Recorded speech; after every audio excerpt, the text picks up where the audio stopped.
नगीना सांसद चंद्रशेखर का ये आवास है फतेहपुर इलाके में। और देख सकते हैं कि आज बरेली जाने की बात उनकी तरफ से कही गई थी, तो उसके बाद ही तुरंत यहाँ पर जो पुलिस फोर्स है वो यहाँ पर तैनात कर दी गई है। और चंद्रशेखर आजाद जो है वो इस वक्त अपने घर में है, और घर के अंदर भी आप देख सकते हैं बड़ी संख्या में पुलिसकर्मी भी यहाँ पर तैनात हैं। इसके अलावा वरिष्ठ पुलिस अधिकारी जो है वो भी यहाँ पर हैं। चंद्रशेखर आजाद इस वक्त यहाँ पर मीडिया से जो है वो बात कर रहे हैं, लेकिन तस्वीरें मैं आपको दिखा देता हूँ कि यहाँ पर फोर्स बहुत है।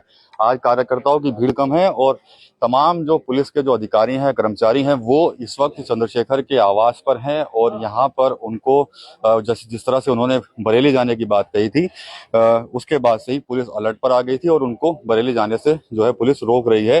कल भी सहारनपुर में आपने देखा था कि कांग्रेस सांसद इमरान मसूद भी बरेली जाना चाहते थे, लेकिन उनको भी रोक दिया गया, क्योंकि बरेली प्रशासन ने फिलहाल किसी भी नेता की बरेली में आने में जो है वो पाबंदी लगा रखी है। हालात सामान्य हो जाए तो उसके बाद आ सकते हैं कोई भी नेता हो, लेकिन अभी फिलहाल जो सियासत है वो बहुत ज्यादा गरमाई हुई है इस प्रकरण को लेकर। और कांग्रेस के डेलीगेशन कल जाना चाहता था, उसके बाद सांसद चंद्रशेखर आजाद की तरफ से भी जो है वो एक मैसेज राखी कर दिया गया था कि भाई वो भी आज बरेली जाएंगे। तो आवाज पर चंद्रशेखर आजाद हैं, यहाँ पर मीडिया से बात कर रहे हैं। हम भी उनसे बात करने की कोशिश करेंगे और उनसे जानेंगे कि आखिर बरेली वो क्यों जाना चाहते हैं। नगीना सांसद हैं चंद्रशेखर आजाद मेरे साथ। चंद्रशेखर भाई, तमाम फोर्स आज आपके घर पर गलियों में बैरिकेड लगा दिए गए। सुना था बरेली जाना चाह रहे थे आप भी। बरेली तो उत्तर प्रदेश की बहुत शानदार जगह है और एक ऐतिहासिक जगह है। बरेली जाना कोई अपराध नहीं है, और अगर किसी पीड़ित के दुख तकलीफ को जानना अपराध है तो ऐसा अपराध मैं रोज करूंगा। ये मेरा संवैधानिक अधिकार है कि किसी के साथ अगर अन्याय हुआ तो उसकी बात को जानूं। देखिए, मैं घर बैठ के फैसला नहीं कर सकता कि बरेली में क्या हो रहा है। हर आदमी अपनी बात बताएगा। आप जिसको पूछोगे वो कहेगा मैं विक्टिम हूं, मैं विक्टिम हूं। पता कैसे लगेगा? कि मैं वहां जाऊं, जाके लोगों से बात करूं, निष्पक्षता आए, और फिर उसके बाद अपनी बात रखो। अभी तक जो जानकारी मेरे पास है, अगर पुलिस ने जिम्मेदारी से काम किया होता, वो ज्ञापन ले लिया होता, उसमें समन्वय बना लिया होता, संख्या कम कर ली होती, 2-4 जगह ज्ञापन ले लिए होते, शायद या जो चिंताएं थी कानपुर में जो हुआ या और जगह जो हुआ उसके ऊपर जो चिंताएं थी उन चिंताओं को दूर कर लिया होता, तो शायद ऐसी स्थिति ना बनती कि आज विजयदशमी के दिन जो है मुझे वहां जाना पड़ता, या पुलिस के अधिकारियों को यहाँ जो है मुझे रोकने के लिए आना पड़ता। मैं इनसे साफ कह रहा हूं कि आपको कोई जरूरत नहीं है, आप चले जाओ यूपी। यहाँ सहारनपुर का तो मामला ही नहीं है। सहारनपुर का कोई मामला, सहारनपुर कुछ नहीं हो रहा। मुझे 10 मिनट लगेंगे सहारनपुर क्रॉस करने में। मैं जब यहाँ से भगवानपुर में पहुंचूंगा, मंडावर में पहुंचूंगा, तो सहारनपुर की सीमाएं खत्म हो जाएंगी, और इसमें मुझे मुश्किल से 5 मिनट लगेंगी। ये प्रशासन तो चाहता है ना वहां का भी रोक लगा रखे, कोई नेता ना आए, बिना बात के माहौल फिर खराब हो सकता है। फिर लोग क्यों जाना चाह रहे हैं? कल कांग्रेस के लोग भी जाना चाह रहे थे, एक तरफ आपने भी कह दिया मैं भी जाऊंगा। तो प्रशासन जो कार्रवाई कर रहा है, क्या वो निष्पक्ष है? इसकी गारंटी कौन देगा? प्रशासन जो कार्रवाई कर रहा है वो न्याय संगत है, इसकी गारंटी कौन देगा?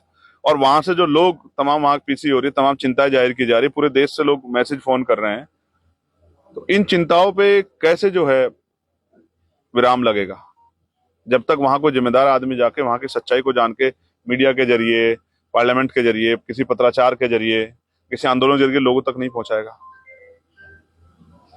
क्यों जाना है? जाना इसलिए है कि वहां जानना हुआ क्या है, इसके पीछे कौन जिम्मेदार है।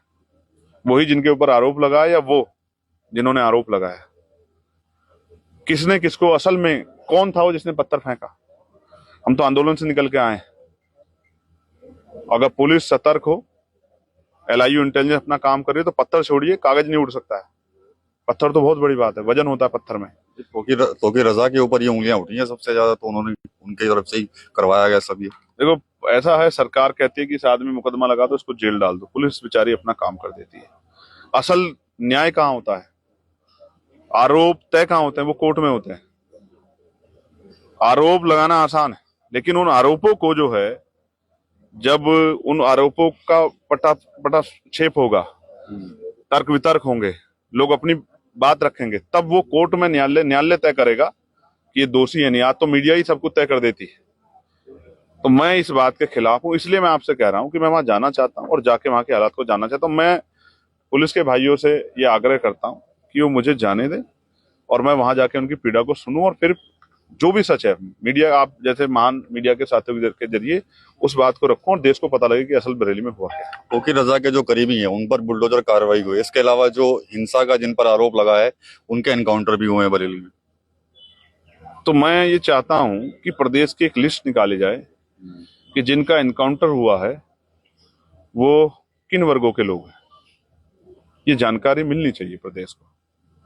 जिनके घरों पे बुलडोजर चला है, अपराध तो यहाँ हो रहे हैं। एनसीआरबी का डाटा कल आया, आपने देखा होगा, 63,000 से ज्यादा घटनाएं हुई हैं। तो ये इनमें कितनी घटनाओं में बुलडोजर चला है, कितनी घटनाओं में हाफ एनकाउंटर हुआ है, ये इसकी जांच होनी चाहिए। मैं बुलडोजर के किसी कीमत पे पक्ष नहीं। सोचिए, आपने अपराध कर दिया है तो उसकी सजा आपके पूरे परिवार को नहीं मिल सकती। घर बनाने में बहुत समय लगता है, घर तोड़ने में बहुत कम समय लगता है, और फिर अगर बाद में वो आदमी दोषी नहीं पाया गया तो आप कहां से बनवा के दोगे? ये जनता के टैक्स का पैसा है, किसी का घर का पैसा थोड़ा ही कि आपने हाथ तोड़वा दे, बाद में इसी पैसों को खराब कर दो उस पर। तो इसलिए मैं कह रहा हूं कि न्यायपालिका की जरूरत उत्तर प्रदेश में खत्म होगी, क्योंकि सरकार जो है अपने हिसाब से सबको न्याय करना चाहती है, और सरकार कभी न्याय नहीं कर सकती, क्योंकि सरकार एक पक्षीय होती है और सरकार के सामने विपक्ष भी होता है, जिसके सामने वो चुनाव लड़ के आते हैं, जिनसे हार के आते हैं, जिनसे जीत के आते हैं, जिनके सामने रोज तर्क वितर्क होते हैं। अगर सरकार को न्याय की चाबी दे दी गई तो विपक्ष तो जिंदा ही नहीं रह पाएगा। विपक्ष को तो खत्म कर दिया जाएगा, कुचल दिया जाएगा, उनके अधिकारों का तो अतिक्रमण हो जाएगा। इसलिए न्यायपालिका बनी और न्यायपालिका के अधिकारों को का वॉल्यूशन होगा तो मेरे जैसे संवैधानिक पद बैठे व्यक्ति को बोलना चाहिए। आपके पास नोटिस होगा तो आप दिखा दो, जिसमें जो बुलडोजर चला है वो अवैध है, इसका कोई नोटिस दिया गया, और नोटिस के साथ समय दिया जाता है, विकास भाई, कि आपकी ये स्थान अवैध है, आपको इतने दिन का समय देते हैं, आप इसमें हटा लो, और नहीं हटाओगे तो हम हटा देंगे। तो फिर रात को घटना हुई सलावा में, सुबह बुलडोजर चल गया, रात को घटना बरेली में सुबह बुलडोजर चल गया। इसको मैं क्या मानूं कि ये भेदभावपूर्ण कार्रवाई है या नहीं है? और मैं पुलिस को दोष नहीं देना चाहता, आप जान लो, क्योंकि पुलिस वो करती है जो सरकार कहती है, और नहीं करेंगे तो विचारों पे, अच्छे अधिकारियों पे भी कार्रवाई हो जाएगी। और वहां जो डीआईजी यहीं से गए हैं सहारनपुर, हम जानते हैं किन परिस्थितियों में क्या हुआ, वो किसी छिपावा नहीं, सब प्रदेश देख रहा है, और मैं इसलिए जाना चाहता हूं कि उनकी आवाज बन सके। मुख्यमंत्री योगी के कुछ भाषण आपने देखे होंगे, अभी 2-3 दिन पहले काफी चर्चाओं में आए थे, जिसमें एक कहा गया था उनकी तरफ से कि गजवाए हिंद का सपना देखने वालों को जहन्नुम का टिकट कटवा दिया जाएगा। इसके अलावा एक ये भी था कि कोई उपद्रव करेगा, दंगा करेगा तो ऐसे ही पीटे जाएंगे जैसे बरेली में पीटे गए हैं, और ये नहीं जानते कि शासन किसका है। तो पहली बात पे आ जाते हैं, 12वां साल है देश में आपकी सरकार है, सारी एजेंसियां आपके अंडर में, सीबीआई हो, ईडी हो, इनकम टैक्स हो, एनआईए हो, अर्धसैनिक बल हो, आर्मी हो, सब आपके पास है। 8 साल से आप उत्तर प्रदेश में, फिर कौन गजवा हिंद का सपना देख रहा है? और अगर गजवा हिंद का सपना देखा जा रहा तो आप कुर्सी बैठ के काहे को तोड़ रहे हो? कुर्सी छोड़ क्यों नहीं देते, इस्तीफा क्यों नहीं देते? अगर आपसे प्रदेश में शांतिपूर्ण वातावरण नहीं बनाया जा रहा है तो काहे कुर्सी बैठे हो? छोड़ दो कुर्सी। ये जो चुनावी भाषण है, लक्ष्यदार भाषण और एक समुदाय को डराने के जो भाषण है, ये जनता बहुत दिन सुनते आ रही है। ये तो भाषण दे दिया, लेकिन रोटी कपड़ा मकान रोजगार पे, महंगाई पे, किसानों के लिए डीएपी खाद की व्यवस्था वो कहां से करोगे? उसके लिए पॉलिसी है आपके पास? जब भी कोई सवाल बुनियादी खड़ा होता है तो अपनी यही घिसी पिटी बातें लेके आ जाते हैं मुख्यमंत्री, और जवाब नहीं है मुख्यमंत्री पे। 8 पे कमीशन की जो है वो सिफारिशें कब लागू होंगी, कोई जवाब नहीं है सरकार के पास। पुरानी पेंशन कब लागू होगी, प्रमोशन रिजर्वेशन कब लागू, कोई जवाब नहीं है सरकार के पास कमजोर वर्गों के लिए। एक ही जवाब है कि ये सरकार किसकी है। हमें पता है सरकार आपकी, जनता ने बनाई है, घमंड मत पालो, ये जनता कुर्सियां भी छीन लेगी तुमसे। ये कौन सा शासन है? सबने देखा है कौन सा शासन। इसी शासन में जो है इतनी घटनाएं हो रही, इतना अपराध बढ़ रहा है, लखनऊ में अपराध हो रहा है और मुख्यमंत्री चैन से पढ़कर सो रहे हैं। नहीं कहना चाहता मैं कुछ भी, बस मैं इतना कहना चाहता हूं कि अन्याय देश प्रदेश देख रहा है, भूलेगा नहीं।